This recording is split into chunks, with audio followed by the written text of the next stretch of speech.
আমরা দেখেছি প্রথম বিশ্বযুদ্ধ, দ্বিতীয় বিশ্বযুদ্ধ এবং তার ঠিক পরবর্তীকালে সম্মিলিত জাতিপুঞ্জ প্রতিষ্ঠার প্রয়াস।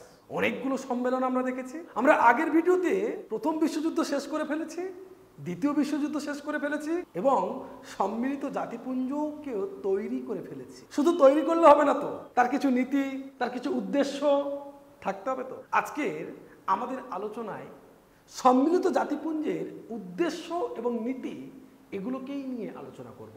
সম্মিলিত জাতিপুঞ্জ কোন উদ্দেশ্য নিয়ে গঠিত হলো, সম্মিলিত জাতিপুঞ্জ কোন নীতির ভিত্তিতে গঠিত হয়েছে, এই বিষয়গুলো আজকের আলোচনার বিষয়।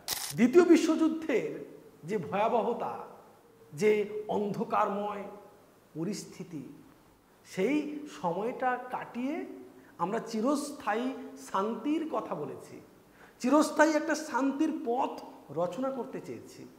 আর তার জন্যই আমরা তৈরি করতে চাইছি ইউনাইটেড নেশনসের মতো একটা সম্মিলিত জাতিপুঞ্জের মতো একটা সংগঠন, যে সংগঠনের একটা নির্দিষ্ট নীতি থাকবে, যে সংগঠন গড়ে উঠবে নির্দিষ্ট একটা উদ্দেশ্যের ভিত্তিতে। সেই উদ্দেশ্য কি, সেই নীতিগুলো কি, সেটা আজকে আমরা জানি। তোমরা কেউ কম্পিটিটিভ এক্সাম দিচ্ছ, কেউ তোমরা অনার্সে পড়ছো, কেউ এমএতে পড়ছো, কেউ এসএলএসটির জন্য পড়ছো, কেউ পিএসসির জন্য পড়ছো, ডাব্লিউবিসিএসের জন্য পড়ছো। সমস্ত ক্ষেত্রেই কিন্তু এই ভিডিওটি তোমাদের কাজে আসবে। প্রত্যেকের জন্য এই ভিডিওটি তোমাদের অত্যন্ত প্রয়োজন।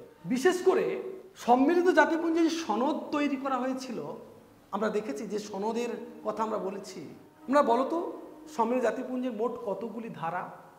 কমেন্ট করে নিচে জানাবে। সেই সনদের 1 নম্বর ধারাতে জাতিপুঞ্জের 4টি মূল যে উদ্দেশ্য, মূল উদ্দেশ্যগুলো আমাদেরকে লক্ষ্য রাখতে হবে। 4টি মূল উদ্দেশ্যের কথা বলেছিল। কি সেই 4টি মূল উদ্দেশ্য? প্রথম উদ্দেশ্য হচ্ছে শান্তি এবং নিরাপত্তা রক্ষা করা, তাই তো? শান্তি প্রতিস্থাপিত করা, পুরো পৃথিবী জুড়ে একটা নিরাপত্তা বলয় তৈরি করা, তাই তো বলছে আন্তর্জাতিক শান্তি এবং নিরাপত্তা রক্ষা করা। এটাই হচ্ছে তার প্রথম উদ্দেশ্য এবং এটাই তার প্রথম লক্ষ্য। সারা পৃথিবীর শান্তি, সারা পৃথিবীর নিরাপত্তা, সেটাকে সুনিশ্চিত করতে হবে। কি বলছে? শান্তিপূর্ণ পদ্ধতিতে, শান্তিপূর্ণভাবে আন্তর্জাতিক আইন অনুসারে, আন্তর্জাতিক আইনকে মান্যতা দিয়ে আন্তর্জাতিক বিরোধ যেগুলো ঘটে থাকে সেগুলোর সুষ্ঠু সমাধান করা, সঠিকভাবে সেগুলোকে সমাধান করা, সেটাও কিন্তু আন্তর্জাতিক সম্মিলিত জাতিপুঞ্জের কিন্তু গুরুত্বপূর্ণ উদ্দেশ্য। দ্বিতীয় উদ্দেশ্য কি বলছে? দ্বিতীয় উদ্দেশ্য বলছে সমস্ত জাতির সমান অধিকার, সমস্ত জাতির সমান অধিকার। ভারতবর্ষ থেকে শুরু করে ব্রিটেন, আমেরিকা থেকে শুরু করে সমস্ত জাতির সমানাধিকার, এটাকে প্রাধান্য দিতে হবে। তার আত্মনিয়ন্ত্রণের অধিকার, সেটাকে স্বীকার করে নিতে হবে এবং সেটা স্বীকার করে নিয়ে বিভিন্ন দেশের মধ্যে বন্ধুত্বপূর্ণ একটা সম্পর্ক গড়ে তোলা, অর্থাৎ একটা সহযোগিতার নীতি তৈরি করা, একটা কোঅপারেশন তৈরি করা, গড়ে তোলা সারা বিশ্বের মধ্যে এবং স্থায়ীভাবে বিশ্ব শান্তি এবং নিরাপত্তা প্রতিষ্ঠার জন্য যথাযথ ব্যবস্থা করা। তার মূল লক্ষ্য কিন্তু যাই করি না কেন, জাতিপুঞ্জ প্রতিষ্ঠার মূল লক্ষ্য থেকে আমরা সরব না। মূল লক্ষ্যই হচ্ছে পৃথিবীতে শান্তি প্রতিষ্ঠা করা, পৃথিবীতে সহযোগিতার হাত প্রসারিত করা, একে অপরের সাথে মিলেমিশে থাকা, বন্ধুত্বপূর্ণভাবে থাকা। এটাই হচ্ছে সম্মিলিত জাতিপুঞ্জের মূল উদ্দেশ্য। তৃতীয়ত কি বলছে? তৃতীয় পয়েন্টে বলছে অর্থনৈতিক দিক থেকে, সামাজিক দিক থেকে, সাংস্কৃতিক দিক থেকে এবং মানবতার সঙ্গে সম্পর্কযুক্ত সমস্যাগুলি সমাধানের জন্য আন্তর্জাতিক সহযোগিতা নীতি গ্রহণ করতে হবে। আর জাতি, ধর্ম, ভাষা, স্ত্রী পুরুষ নির্বিশেষে সকল ক্ষেত্রে সকলের কি করতে হবে? মানবাধিকার এবং স্বাধীনতা প্রতিষ্ঠার জন্য আন্তর্জাতিক পর্যায়ে প্রতিটি রাষ্ট্রকে সহযোগিতার বন্ধনে আবদ্ধ হতে হবে। যে জাতি, ধর্ম, বর্ণ, স্ত্রী পুরুষ নির্বিশেষে, তুমি কোনো কৃষ্ণাঙ্গদের দেশ নয়, তুমি সাদা মানুষের দেশ নয়, এরকম করে বর্ণ প্রথাতে বিভক্ত করব না, জাতপাতের ভিত্তিতে বিভক্ত করব না। স্ত্রী পুরুষ নির্বিশেষে প্রত্যেকের ক্ষেত্রে আন্তর্জাতিক পরিপ্রেক্ষিতে আমি সেটাকে বিচার করব এবং তাদেরকে মানবতার দিক থেকে, মানবতার দৃষ্টিভঙ্গি থেকেই আমি দেখব। এটাই ছিল জাতিপুঞ্জের মূল কথা, মূল কথার মধ্যে গুরুত্বপূর্ণ। এবং একটা সহযোগিতার মধ্য দিয়ে, একটা সহযোগিতা গড়ে তোলা, কোঅপারেশন গড়ে তোলা, কোঅপারেট করা একে অপরের সাথে, সেটা গড়ে তোলা, সারা বিশ্বে সেই শান্তি প্রতিষ্ঠা করা, সহযোগিতা প্রতিষ্ঠা করা, মেলবন্ধন সমন্বয় গড়ে তোলা, এই লক্ষ্যে কিন্তু এগিয়েছিল বলা যেতে পারে। একেবারে শেষ অর্থাৎ চতুর্থত যে 4টে নীতি, তার মধ্যে গুরুত্বপূর্ণ কি বলছে, উপরোক্ত সাধারণ উদ্দেশ্যগুলি কার্যকর করার জন্য বিভিন্ন রাষ্ট্রের মধ্যে কার্যাবলীর মধ্যে সমন্বয় সাধন করা। এই যে উপরের যে 3টি আমরা দেখতে পাচ্ছি, এগুলোর মধ্যে একটা তো সমন্বয় সাধন করতে হবে। কাজগুলো যাতে সুষ্ঠুভাবে সম্পন্ন হয়, নিরাপত্তা যদি সুষ্ঠুভাবে সম্পন্ন করতে হয়, তাহলে কি করতে হবে, তাহলে সমগ্র রাষ্ট্র ব্যবস্থাকে, সমগ্র দেশগুলোকে একসাথে আসতে হবে, তাদের মধ্যে একটা সমন্বয় সাধিত হতে হবে, সমন্বয় গড়ে তুলতে হবে। এটাই হচ্ছে মূল কথা। এছাড়াও কিন্তু সনদের অন্যান্য ধারাতে মূলত আমাদের এই উদ্দেশ্য সংক্রান্ত কিছু কিছু কথা আমরা লক্ষ্য করতে পারি। বিশেষ করে 55 নম্বর ধারাতে আমরা কি দেখতে পাই, আমরা 3-4টে বিষয় এখানে লক্ষ্য করতে পারি। কি কি সেই বিষয় বলছে, উন্নত জীবনযাত্রার মান, পূর্ণ নিয়োগ, অর্থনৈতিক এবং সামাজিক প্রগতির চেষ্টা বা প্রচেষ্টা করবে সম্মিলিত জাতিপুঞ্জ, আন্তর্জাতিক অর্থনৈতিক, সামাজিক, স্বাস্থ্যগত এবং অন্যান্য সমস্যার সমাধান করবে, আন্তর্জাতিক সংস্কৃতির প্রসারণ ঘটাবে এবং শিক্ষাগত সহযোগিতা সম্প্রসারণের চেষ্টা করবে। আর একটা কি গুরুত্বপূর্ণ কথা বলছে, জাতি, ধর্ম, ভাষা, নারী পুরুষ নির্বিশেষে সকলের মৌলিক স্বাধীনতা, মানব অধিকারের প্রতি বিশ্বব্যাপী শ্রদ্ধার মনোভাব গড়ে তোলার চেষ্টা করবে। অর্থাৎ সমস্ত দিক থেকে জাতিপুঞ্জ কিভাবে সারা বিশ্বকে একটা মূল্যবোধযুক্ত মানবিক একটা দিক গড়ে তোলা যায়, একটা মানবীয় প্রতিষ্ঠান হিসাবে তাকে তৈরি করা যায়, সেটা কিন্তু সর্বাগ্রে খেয়াল রেখেছে সম্মিলিত জাতিপুঞ্জ। আরেকটি কথা খুব গুরুত্বপূর্ণ বলছে, 73 নম্বর ধারাতে আমরা কি দেখেছি, 73 নম্বর ধারাগুলো কিন্তু খুব ইম্পর্টেন্ট। 73 নম্বর ধারাতে বলছে, বিশ্বের পরাধীন দেশের জনগণের উদ্দেশ্যে একটি অঙ্গীকার করা হয়েছে। যারা বিশ্বের পরাধীন দেশ সেই সময়কার ছিল, বিশেষ করে কি অঙ্গীকার করা হয়েছে, বলা হচ্ছে যেসব রাষ্ট্র পরাধীন জনগণের শাসনের দায়িত্ব গ্রহণ করবে, তারা ওই অঞ্চলের জনগণের স্বার্থকেই সর্বাপেক্ষা প্রাধান্য দেবে এবং আন্তর্জাতিক শান্তি ও নিরাপত্তার সঙ্গে সঙ্গতি রেখে ওইসব অঞ্চলের জনগণের উন্নতির পবিত্র দায়িত্ব গ্রহণ করবে। খুবই গুরুত্বপূর্ণ একটা কথা কিন্তু এখানে বলছে। এবারে আমরা দেখব যে সম্মিলিত জাতিপুঞ্জের তো উদ্দেশ্য এগুলো, তাহলে এর জন্য কি কি নীতি, কোন নীতিতে চলা দরকার। কারণ একটা মানুষের কিন্তু নীতি ছাড়া, তার নৈতিকতা আমরা যেটাকে বলি নীতি, একটা নিয়ম ছাড়া সে কিন্তু তার সঠিক উদ্দেশ্যে সে পৌঁছতে পারে না। এই উদ্দেশ্যগুলোকে সঠিকভাবে পরিচালিত করতে হলে, এই উদ্দেশ্যগুলোকে সঠিকভাবে যদি করতে হয়, তাহলে বা সফল করতে হয়, সেই উদ্দেশ্যে যদি পৌঁছাতে হয়, তাহলে কিন্তু আমার অবশ্যই প্রয়োজন কয়েকটা নীতি এবং সঠিক নীতি, সঠিক নিয়ম, সঠিকভাবে যদি আমি নিতে পারি, তাহলেই উদ্দেশ্য যেটা সেটা সফল হবে। চলো আমরা দেখে নিই সেই নীতিগুলো কি। আমরা সম্মিলিত জাতিপুঞ্জের সনদের 1 নম্বর ধারাতে আমরা কি দেখেছিলাম, উদ্দেশ্য দেখেছি।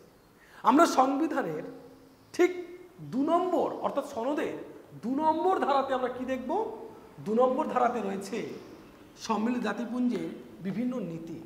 বিশেষ করে এখানে বলছে 2 নম্বর ধারায় কয়েকটি নীতির কথা বলছে, 7টি নীতির কথা বলছে। 2 নম্বর ধারাতে মূলত 7টি নীতি। সেই 7টি নীতি কি আমরা একটু দেখে নেওয়ার চেষ্টা করব। প্রথমে বলছে, সকল সদস্য রাষ্ট্রের সার্বভৌম সমানাধিকারের নীতির উপর সম্মিলিত জাতিপুঞ্জ প্রতিষ্ঠিত। সব থেকে গুরুত্বপূর্ণ কথা বলছে, সমস্ত সদস্য রাষ্ট্রের সার্বভৌম সমান অধিকার নীতির উপর সম্মিলিত জাতিপুঞ্জ প্রতিষ্ঠিত হয়েছে বা হবে। সার্বভৌম সমানাধিকার বলতে, সার্বভৌম ক্ষমতা বলতে মূলত কি বোঝায়?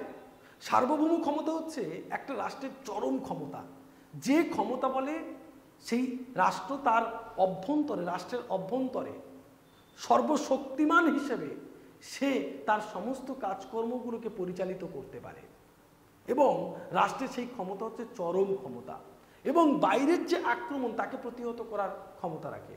অর্থাৎ একটা সার্বভৌম রাষ্ট্রের ক্ষমতায়, অর্থাৎ সার্বভৌম যে রাষ্ট্র তার সীমানার মধ্যে তুমি কিন্তু বাইরের দেশ হয়ে আক্রমণ করতে পারো না, বহিঃশত্রুর আক্রমণকে প্রতিহত করতে পারবে এই সার্বভৌম ক্ষমতা।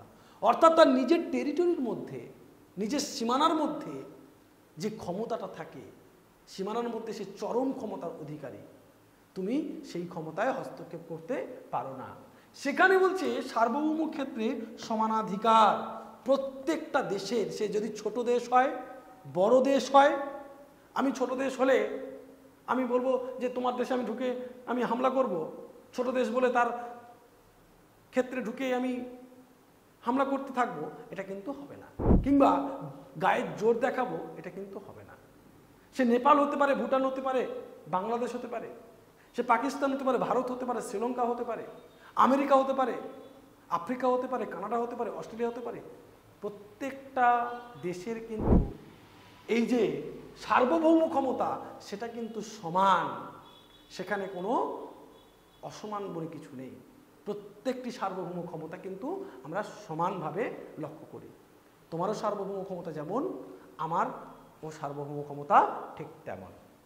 দ্বিতীয়ত কি বলছে, প্রত্যেক সদস্য রাষ্ট্র তার সদস্যগত অধিকার সুযোগ সুবিধা সুনিশ্চিত করার জন্য সনদে ঘোষিত দায় দায়িত্ব নিষ্ঠা সহকারে পালন করে। এটা কিন্তু খুব গুরুত্বপূর্ণ প্রশ্ন, খুব গুরুত্বপূর্ণ বিষয় এটা। কেন না, প্রত্যেকটা সদস্য রাষ্ট্র, যারা এখনো পর্যন্ত 193 জন সদস্য রয়েছে, লাস্ট সদস্য কে? দক্ষিণ সুদান তো নাকি? তোমরা একটু দেখে বলবে, লাস্ট সদস্য 2011 সালে সম্ভবত, তোমরা কিন্তু কমেন্ট করে জানাবে। তার সদস্যগত অধিকারের সুযোগ সুবিধা সুনিশ্চিত করার জন্য সনদে ঘোষিত যে দায় দায়িত্বগুলো আছে সেগুলো কিন্তু প্রত্যেকে পালন করবে, এই নীতিগুলোকে মেনে চলতে হবে। 3 নম্বর কি বলছে, সকল সদস্য রাষ্ট্র শান্তিপূর্ণ উপায়ে এমনভাবে তাদের আন্তর্জাতিক বিরোধের নিষ্পত্তি করবে যাতে আন্তর্জাতিক শান্তি, নিরাপত্তা, ন্যায় বিচার বিপন্ন না হয়। কোনো এক জায়গায় সমস্যা তৈরি হয়েছে, কোনো একটা সংকট তৈরি হয়েছে, কোনো এক জায়গায় বিশাল কেউ হয়তো জাহাজ আটকে দিয়েছে, কোনো দেশের জলসীমায় কেউ ঢুকে পড়েছে, বা কোনো সমস্যা হচ্ছে। ভারত পাকিস্তানের মধ্যে সবসময় কাশ্মীরকে নিয়ে সমস্যা লেগেই আছে। তো এই সমস্ত সমস্যাগুলো যাই কিছু হোক না কেন, এই সমস্ত সমস্যাগুলোকে বলছে শান্তিপূর্ণ উপায়ে কিন্তু সমাধান করতে হবে। ওই পারমাণবিক বোমা দিয়ে সমস্যার সমাধান নয়, সমস্যার সমাধান হবে শান্তিপূর্ণ বোঝাপড়ার মধ্য দিয়ে, মীমাংসা হবে শান্তিপূর্ণ আলাপ আলোচনার মধ্য দিয়ে। সেটাকেই বলছে শান্তিপূর্ণভাবে আমরা কোনো সমস্যার সমাধান করব। চলো আর কি কি পার্ট বলছে। আন্তর্জাতিক ক্ষেত্রে সকল সদস্য রাষ্ট্র অন্য কোনো রাষ্ট্রের ভৌগোলিক অখণ্ডতা, রাজনৈতিক স্বাধীনতা এবং সম্মিলিত জাতিপুঞ্জের উদ্দেশ্যের পরিপন্থী বল প্রয়োগ বা হুমকি প্রদর্শন, বল প্রয়োগ থেকে বিরত থাকবে। তার মানে কি বলতে চাইছে? তার মানে বলতে চাইছে, দেখো আমাদের এখানে যতগুলো সদস্য রাষ্ট্র আছে তারা কেউ অন্য কোনো রাষ্ট্রের ভৌগোলিক অখণ্ডতা বলতে তার দেশের মধ্যে আমি কিন্তু প্রবেশ করব না, তার দেশের সার্বভৌম ক্ষমতাতে আমি কিন্তু প্রবেশ করব না, তাকে কিন্তু আমি আঘাত হানব না, ভৌগোলিক অখণ্ডতাকে আমি সম্মান করব। রাজনৈতিক স্বাধীনতা, তার দেশটার রাজনীতি কিভাবে পরিচালনা করবে সে জানে, ভারত কিভাবে রাজনীতি চালাবে ভারত সেটাকে পরিচালনা করবে, আমেরিকা এখানে নাক গলাবে না। বিশেষ করে পাকিস্তান কিভাবে তাদের দেশ চালাবে সেটা কিন্তু তারাই বলতে পারবে, তাই তো? আসলে আমরা কি দেখি, আমরা কিন্তু রাজনৈতিক স্বাধীনতার ক্ষেত্রে অনেক ক্ষেত্রেই এখন গ্লোবালাইজেশনের যুগে আমরা দেখি যে এখানে মূলত কিন্তু বড় বড় যে সমস্ত দেশগুলো আছে, অর্থনৈতিক যে দেশগুলো আছে, তারা কিন্তু আমাদের দেশগুলোকে পরিচালিত করে থাকে। অনেক সময় অনেক অনেক দেশে পুতুল সরকার প্রতিস্থাপিত করে, যেটাকে বলা হয় নয়া ঔপনিবেশিকতা। তাই তো আমরা সেটা দেখতে পাই, সেটা অর্থনৈতিক দিক থেকে হোক, রাজনৈতিক দিক থেকে হোক, আমাদের উপরে কিন্তু সেটা পরিচালনা করে থাকে। সেটা আমরা পাকিস্তানকে দেখলেই, বাংলাদেশকে দেখলেই বুঝতে পারি। তাই তো নিচে কমেন্ট করে অবশ্যই জানাও। পরেরটা কি বলছে? সকল সদস্য রাষ্ট্র জাতিপুঞ্জকে সর্বতোভাবে সহযোগিতা করবে। কোনো রাষ্ট্রের বিরুদ্ধে শাস্তিমূলক ব্যবস্থা গৃহীত হলে সদস্য রাষ্ট্রগুলি সেই রাষ্ট্রকে কোনো প্রকার সাহায্য করবে না। একদম তাই। আমরা একজোটবদ্ধ হয়ে থাকব, একটা সংহতি গড়ে তুলব, একটা সহযোগিতা গড়ে তুলব, ঐক্যমত্য গড়ে তুলব, যার ফলে কি করব? যার ফলে কোনো রাষ্ট্রকে যদি কোনো কারণে শাস্তি প্রদান করা হয় যে এই রাষ্ট্র এই কাজ করেছে, একে দূর করে দেওয়া হলো, একে এই শাস্তি দেওয়া হলো, তাহলে সবাই মিলে সেটাকে আমরা সাপোর্ট করব। কেন না?